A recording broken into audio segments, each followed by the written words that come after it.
ಇನ್ನು ಮುಂದೆ ನಿಮ್ಮ ನೆಚ್ಚಿನ ಧಾರಾವಾಹಿಗಳ ಫುಲ್ ಎಪಿಸೋಡ್ಗಳು ಸನ್ ನೆಕ್ಸ್ಟ್ ಆಪ್ನಲ್ಲಿ ಮಾತ್ರ. ಅದಕ್ಕಾಗಿ ಹೇಳೋದ್ ತಪ್ಪಲ್ವಾ? ಕಾರ್ತಿ, ಹಿರಿಯರಿಗೆ ಏನಾದ್ರೂ ಒಂದ್ ವಿಷಯ ಹೇಳಿದಾರೆ ಅಂದ್ರೆ ಅದ್ರ ಹಿಂದೆ ಏನಾದ್ರೂ ಒಂದ್ ಇರುತ್ತೆ ಕಣ. ಹೆಂಡತಿ ಆದವಳು ಎಲ್ಲಾ ಮಾತ್ಗೂ ಹ್ಞೂ ಅಂತ ತಲೆ ಆಡಿಸ್ತಾ ಇದ್ರೆ ಆಮೇಲೆ ಜನರೆಲ್ರು ನಿನ್ನ ನೋಡ್ ನಗ್ತಾರೆ ಅಷ್ಟೇ. ಯಾಕಂದ್ರೆ ಹೆಂಡತಿ ನಿನ್ ತಲೆ ಮೇಲೆ ಬಂದು ಕೂತ್ಕೊಂಡ್ಬಿಟ್ಟಿರ್ತಾಳಲ್ಲ. ಜನ ಬಿಡು, ಚಿಕ್ಕ ಚಿಕ್ಕ ಮಕ್ಕಳು ಕೂಡ ನಿನ್ನ ಆಡ್ಕೊಳತ್ವೆ ಕಣ. ಅದಕ್ಕೆ ಕಣ ಹಿರಿಯರ ಮಾತು ಕೇಳಬೇಕು ಅಂತ ಹೇಳೋದು. ನಿನಗ್ 1000 ಸಲಿ ಹೇಳಿದೀನಿ, ಆದ್ರೂ ಆ ಸೀರೆ ತುದಿ ಹಿಡ್ಕೊಂಡು ಹಿಂದಿಂದನೇ ಹೋಗ್ತಾನೆ ಇರ್ತೀಯ.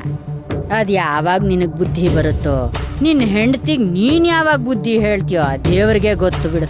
ಯಾವ್ದ್ಯಾವ್ದೋ ವಿಷಯನ ಯಾವ್ದಕ್ಕೂ ಸೇರ್ಸಕ್ ಹೋಗ್ಬೇಡಮ್ಮ. ಇವಾಗ ಅಂತದೇನಮ್ಮ ಆಯ್ತು? ಆಹಾ ಅಲ್ವಾ, ಇನ್ನು ಏನಾಗ್ಬೇಕಾಗಿದ್ಯೋ ನಿಮ್ಮಿಬ್ರಿಗೆ?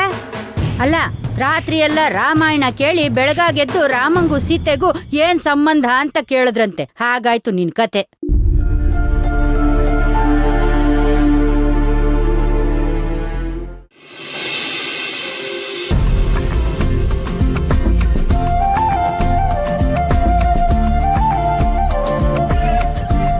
ಅತ್ತೆ, ಮಾವ, ಮುರಳಿ ಮಾವ ಕಾಲ್ ಮಾಡಿದ್ರು. ನಾವೆಲ್ಲರೂ ರಾಮನಗರಕ್ಕೆ ರಾಮನವಮಿಗೆ ಬನ್ನಿ ಅಂತ ಹೇಳಕ್ ಕಾಲ್ ಮಾಡಿದ್ರು. ಗೌತಮ್ ಅವ್ರ ಹತ್ರನೂ ಮಾತಾಡಿದ್ರು, ಅವರು ಬರ್ತೀನಿ ಅಂತ ಒಪ್ಕೊಂಡಿದ್ದಾರೆ.